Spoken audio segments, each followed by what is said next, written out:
Morning, this is Vaughan in Westcote Bell Pottery in Canada, Nova Scotia. I've got a kiln unloading I'm going to quickly do before I get started this morning. It's a beautiful morning as I just showed you outside. And this is a kiln. I've got some refires where I tried to get the glaze to look a little nicer, and I've also got a whole bunch of other stuff. I kind of forget what I put in each time, but anyway, I've got some of the Ten Moku Gold with my oatmeal over it, and this is a firing where I went up to 2232 for 11 minutes soak, and then took it down at 150 degrees an hour to 1750 and soaked for another hour and all that. So that'll give you the idea of how to get these. This is Ten Moku Gold, and then an oatmeal, some sort of satin matte glaze is what you need, with some tin in it. 7% tin will give you a really nice oatmeal with 1% iron ochre and just you know, as much ilmenite as you like, basically, for the actual speckles in your oatmeal. I have 3 oatmeals. One's yellow, one's this plain oatmeal. I have the plain white too. I mean, there's just I have several glazes I can use for that. But this glaze seems to be fairly repeatable. The speckles are in the actual Ten Moku Gold. I don't like the Ten Moku Gold to go totally yellow, because it will, if you cool really slowly, you can get it to almost go matte. But this one is that cycle I just gave you. So this is working fairly decently as far as being able to be reproduced. The soak could be reduced maybe a little bit, or maybe the top temperature lowered a tiny bit, just so that the oatmeal doesn't run as far down. It's controlled at the moment, so I feel like I'm getting a fairly good, you know, I can, if I take orders for these, I know I can get it close to each time. So I did a whole bunch of this one. See, ran all the way to the bottom. So that's why I'm thinking maybe if I went, instead of 2232, if I went to 2225, I'm able to reduce the amount of run there. But it's nice. Same on that one. This is Seafoam, and I'm having trouble with this glaze. This is a new glaze that I've just had, and I'm putting it on fairly thick, and I think it may be on the B mix here, I'm not sure, but this piece is actually dunted. It's not, I can't, it's sort of dull, so I think it's got a crack in it. Maybe the glaze is applied too thick, but these are refires, and the oatmeal is completely gone, so refiring makes that melt in. There was oatmeal on these, and it's, you can see a little bit there, but it's completely gone. So refiring was not a good idea. They're sort of just brown. So the Ten Moku Gold, when you get the oatmeal soaking all the way in, is just making a kind of a boring glaze.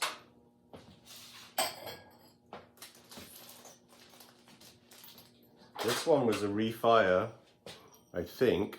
No, I don't know. Maybe this was just first time, because that oatmeal's pretty strong. But it looks different to the others. I'm kind of wondering, but the Ten Moku Gold is really good on the bottom.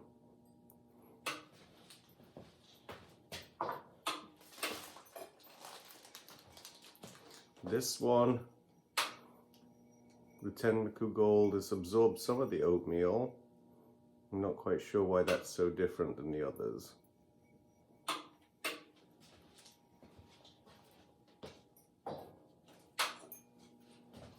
Another one that was a refire that sort of,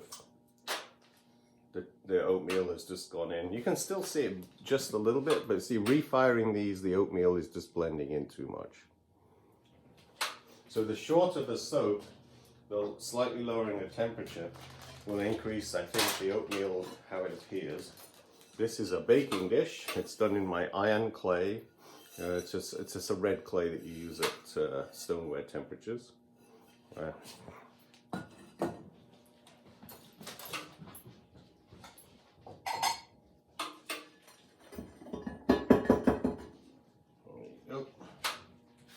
Now look, these are those shells I've shown you before. If you get anything left on the bottom,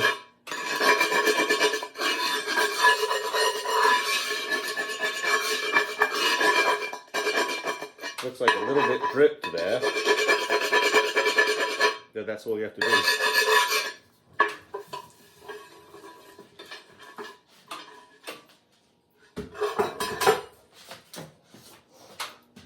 Okay, we've got lots of... I just shipped a bunch of the Ten Moku Gold tea bowls to people. 2 of them went to Finland. Hi, Finland.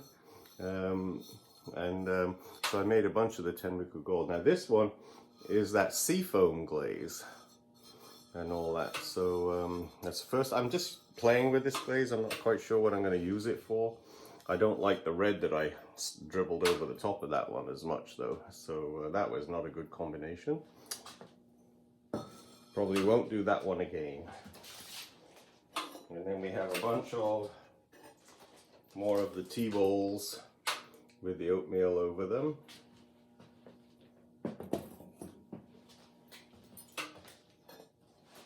I make little sets with the trays for these, so my cats are chasing each other around out there.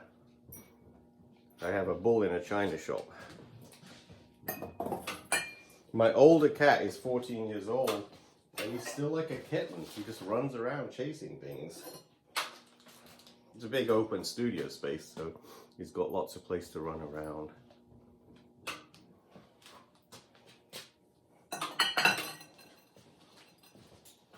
The thing that I'm finding, oh, and here's something I just tried, and it worked, I guess. I'm starting to paint my kiln props with bat wash, because I've noticed that the only thing that sticks to these new shelves that I've got seems to be the kiln props, and I'm constantly grinding off or just chipping off the kiln props. So I'm going to start dabbing kiln wash onto my props as I pack the kiln. And you can see if I take it apart, I didn't do the underside, but I did paint the kiln wash on the top. And these were stuck together then. So I think it's called corduroy or something that they make these out of. But if you paint yours with kiln wash, maybe you can stop your shelves getting, messed up a little bit. Because every time I unpack the kiln, I generally have to knock off little sharp pieces from the kiln props, these things here.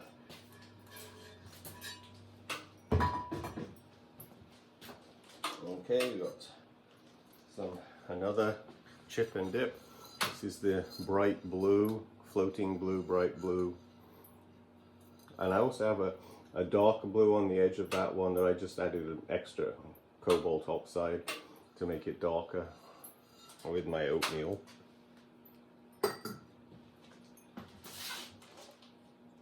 Now here's the Seafoam again. This is over the brown clay. Yeah, that's got a ring to it. So over the brown clay, the Seafoam seems to be working okay. It's not as bright a color. I think I like it better when it's dull like that. But it's got the oatmeal on the bottom.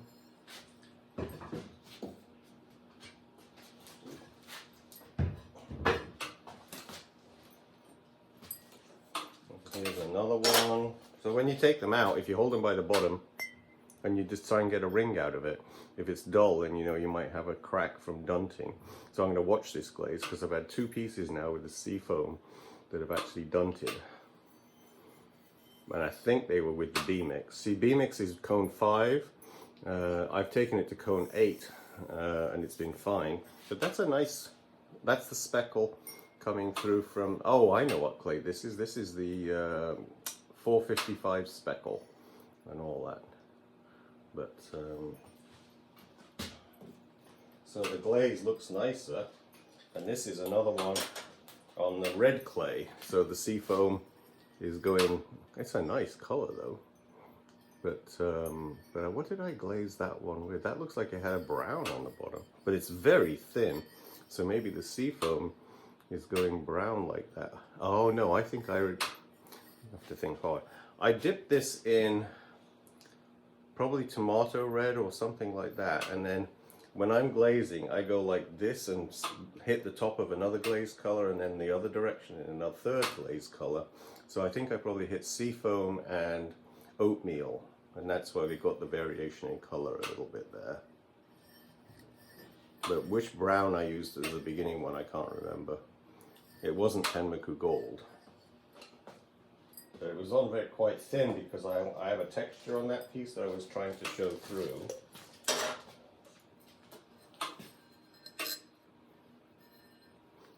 The Seafoam is a semi-matte glaze, which is kind of nice. This is just Seafoam with probably Oatmeal dipped right at the rim. Yeah, it's on the inside, so I'll probably dip the rim afterwards as well. I've got it on the bottom too. I'm going to do a whole video on oatmeals. I'm going to try, I have trouble in the winter because my glaze setup is all in my shed. I keep my book there and all my chemicals outside, and the shed is surrounded by snow at the moment, so I can't get in. But I'm going to, what's that? Something breaking through the glaze a little bit. But I will do a whole video on oatmeal glazes. The secret isn't hard. You find a glaze base that gives you a sort of a slightly opaque satin glaze, a matte glaze, a satin glaze, and you add tin and titanium dioxide. You know, you can add all tin, it's expensive then, but if you do half tin, half titanium dioxide into your oatmeal, that'll opaque the glaze and make it white, and then if you add ilmenite for speckles and iron ochre to turn it slightly yellow. That's the easy, but I've actually decided to do a whole video once I can get into my glaze shed on oatmeal glazes. I've got a really good glaze base. You could even do this ahead of me if you want, but I've got David Leach Glaze Recipe, which I used to use when I was 17 years old, and it's cone 8, and I'm going to do some variations on that to lower it to cone 6, and then add my tin and my titanium to it. So this is Speckle 455, and it's just got the Seafoam over the top with my oatmeal on the bottom.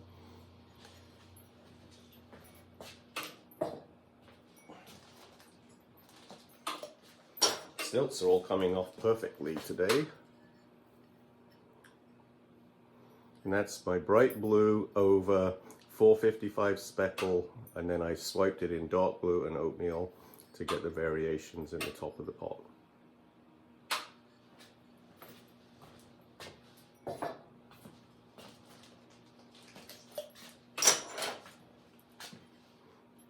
And these are all fluted, of course. That gives you that little kind of those lines going up. Very subtle. You can just see them in the light there. I have a couple of different fluting tools.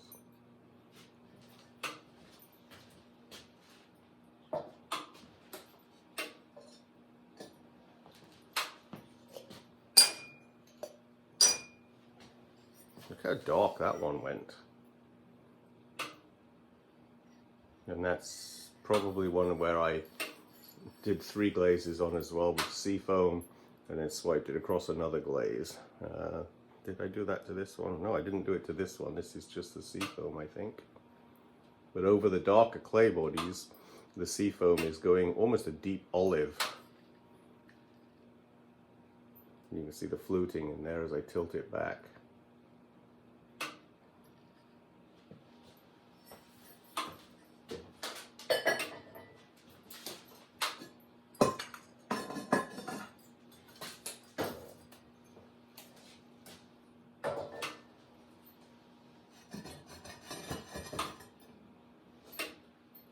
And look at this. This is the, when I'm talking about the kiln props, there's a great chunk of my kiln prop on there. And that's what I have to kind of, the chisel, the glazes come off easy. Ooh, if I can get this up of it.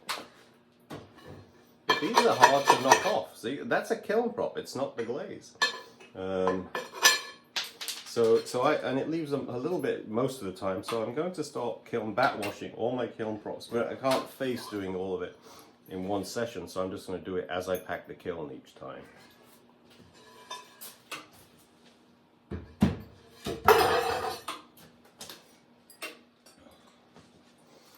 another one of those little chip and dips from the video I did.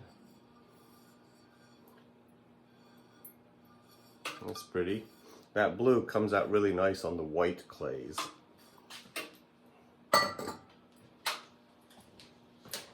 Now we've got some different glaze colors here. Okay, so we've got blue, green, copper red, dipped with my oatmeal over the top. And then I have a yellow glaze that I dab over the top of that, but then sometimes I get crawling. I've talked about that in another video. But if it works really well.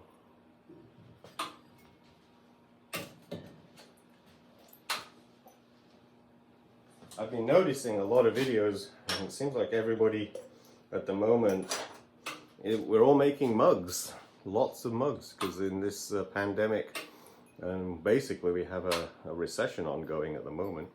People are buying lots of mugs. I have an inquiry at the moment for 100 to 200 tankards for a bub. So I may end up making those, I'm not sure yet. I've given a quote, we'll see whether it's accepted. I'm doing a video on making those as well, so.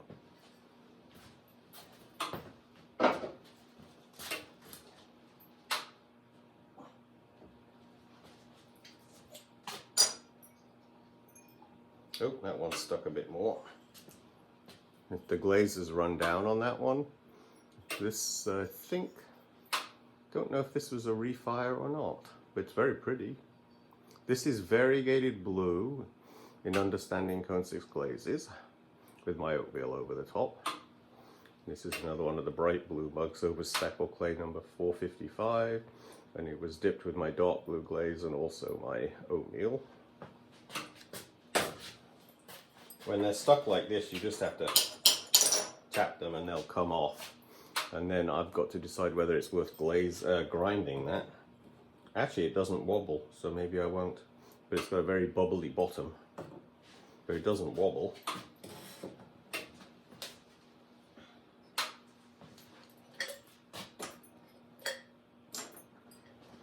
Okay, so the variegated, no, blue, green, copper, red with the oatmeal.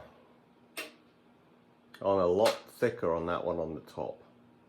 So the oatmeal, if it gets thick, it just tends to kind of flake a little bit during the drying of the glaze on the pot.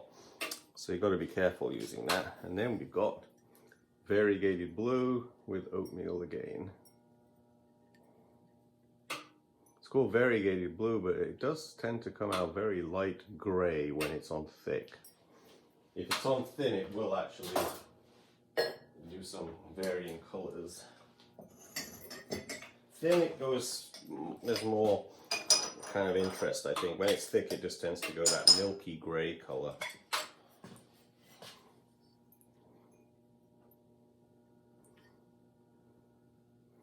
There you go, but they're not running. This glaze is noted for running too whenever I fire it. So, but it breaks off the top there. You can see it broke. I had oatmeal on the top of these as well, though. But this was applied quite thick, about 6 seconds in the glaze. But that depends on how thick your glaze is too.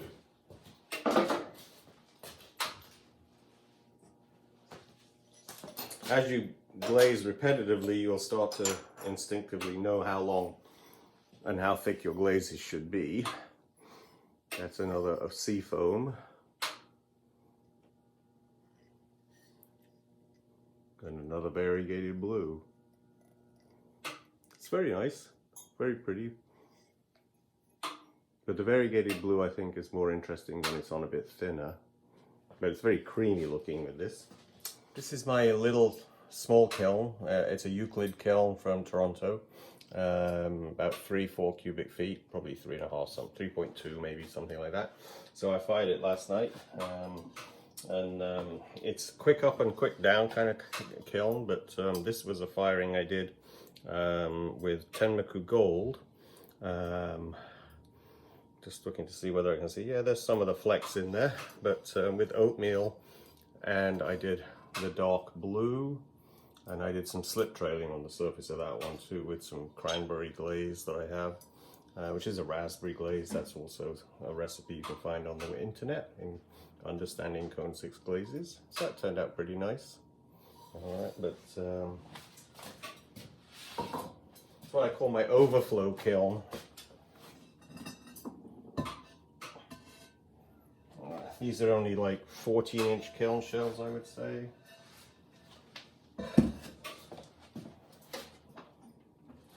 And so I did some tomato red, ketchup red. It's almost as red as, oops, there we go, almost as red as Randy's red, with the blue over the top on the top there. That's variegated blue that's over the top and oatmeal on the bottom.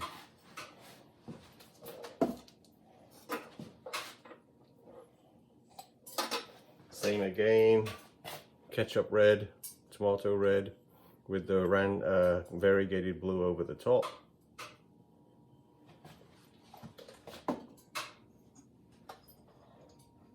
I did, these are the glasses when I did that drinking glass video recently. These are the ones that came out from there. So ketchup, tomato red with variegated blue. This one is unknown. It is Ten Moku Gold, but I don't think that's my oatmeal over the top of that. It could be my yellow oatmeal, but that's pretty. It's got a pinkish look to it. That's what's confusing me. I don't know where I would have come up with that sort of pinkishness. There could be some tin in the glaze, which sometimes we'll get a tin block. It's like a tin, I can't remember the name of it, but it's very, yeah, it's in this one too. All right, so a sort of a tin pink. And my oatmeals do have tin in them, but usually you get, oh, I know, it was the platter had some of the raspberry glaze, which is chrome oxide in that raspberry glaze. And if you put chrome in a kiln where you've got some tin glazes, they will go slightly pink. Gosh, Peter the Potter told me that in 1980. Wow, there you go. Yeah, I'm an old guy. Anyway, same again. Look, the Ten Moku Gold is really pretty. Perfect flex.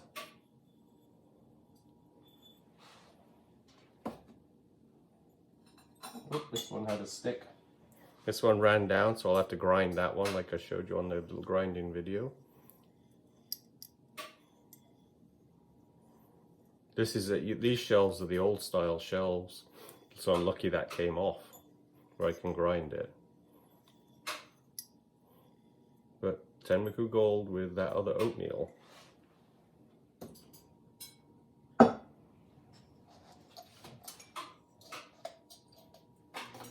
You've seen some of these, same again, that one there, variegated blue over tomato red.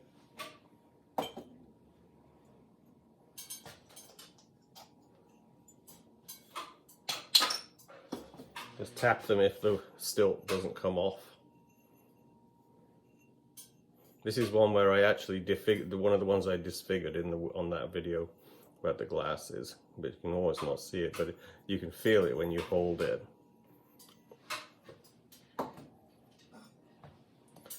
Wow, this Ten Moku Gold with this other color over the top, which I think I'll have to test with those other oatmeals again to see which one this was.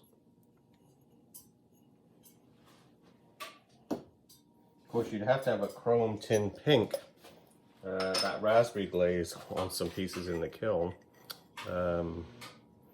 This is not as red as the other one.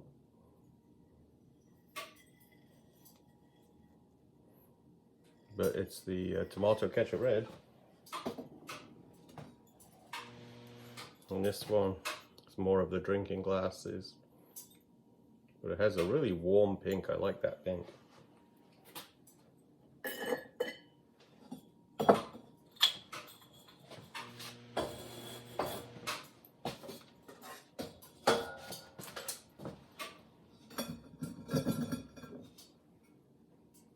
And there's what happens when you get on these kiln shelves. I've got to hit that off with a chisel hard.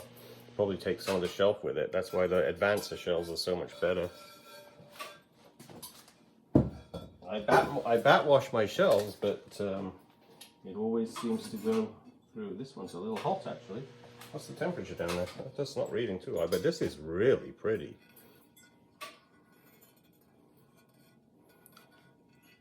And this is the tomato red again.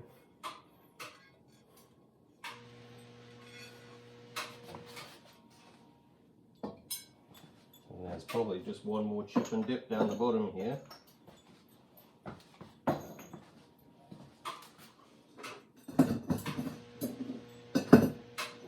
I mentioned this morning that I'm bat washing all of my kiln props. See, they stick to the thing, and you have to hit that. Oh, it's come off anyway, but it sometimes leaves bits on the shelves. So I'm starting to bat wash all my shelves, all my kiln props.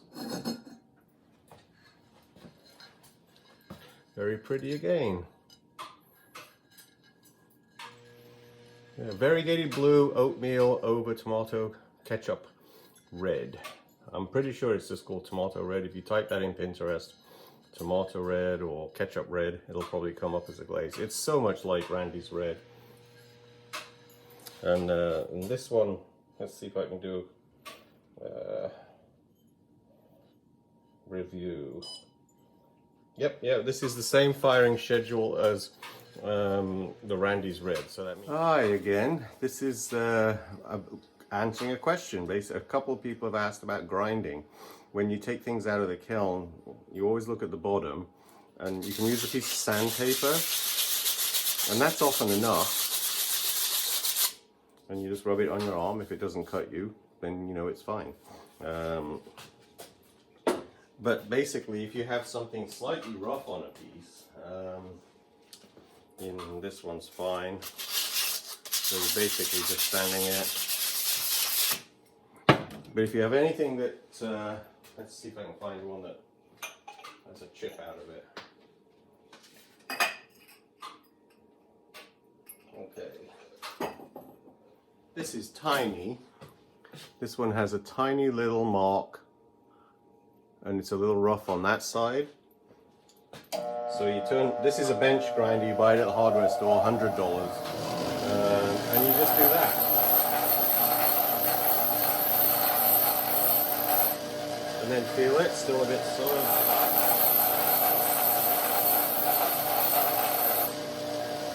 And now it's smooth enough so you rub it on the... They're noisy. But basically you just try and take off anything that might be hazardous to your customers. And you know, if you've got something really bad, then you will need to grind for a lot longer. This was the one that was in the kiln with all the bubbles. Now normally if these were irregular and it didn't sit flat on the shelf, I would grind those down. But this one actually sits flat. It's flat on the shelf, so I'm not even going to bother with grinding that one. It's just a bit unique because it has a bubbly bottom. But basically you have to decide. But it's just a bench grinder with a light. It's got a rough disc. It's got a smooth disc. And it will very carefully, you just rotate the pieces you're grinding. So it's just, you know, go to the hardware store, they sell them. And you don't need a fancy one, this is just basic. But it's noisy, but it's a good thing to have in the studio. If you get some glaze drips, you can spend a long time on one drip, and if you stay in one place for too long, it gets hot. And you can crack the pot as well. So you've got to try and not stay too long on the same point so that you don't get the piece too hot in that location and crack it. All right, that's the bench grinder. Thanks, bye.